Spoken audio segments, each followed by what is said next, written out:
Local China CRT TV, এটার standby problem আমরা খুব সহজে ঠিক করতে পারি। আপনারা দেখতে পাচ্ছেন স্ট্যান্ডবাই বাতিটা জ্বলে আছে, কিন্তু আমরা যখন রিমোটটা প্রেস করব এটা কোনো রেসপন্স করে না, অর্থাৎ টিভি অন হচ্ছে না। তো আমরা প্রথমে টিভিটা খুলে ফেলি।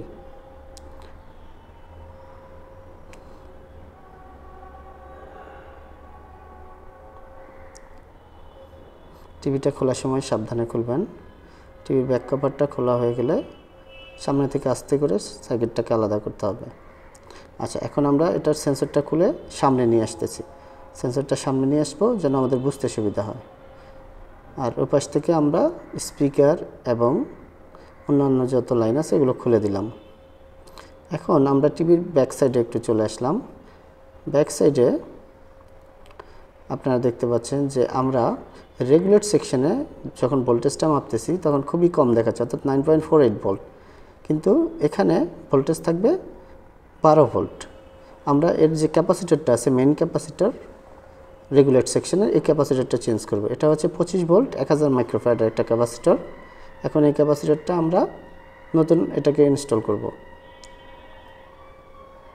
একটা নতুন ক্যাপাসিটর আমরা সংযোগ করেছি, এটা এখন ঝালাই করে এটার যে দুইটা বাড়তি অংশ আছে এগুলো কেটে দিব।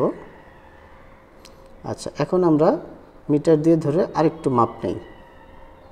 আরেকটু মাপ নিলাম, এই যে আপনারা দেখতে পাচ্ছেন এখন 11.68 ভোল্টেজ উঠে গেছে, অর্থাৎ এটার যে রেগুলেটরের যে ভোল্টেজটা থাকার কথা সেটা চলে আসছে। এখন আমরা স্ট্যান্ড বাই অবস্থায় টিভিটাকে রিমোট প্রেস করব। এই যে রিমোটটা প্রেস করেছি আমরা, আপনারা দেখতে পাচ্ছেন এই যে টিভি অন হয়ে গেছে।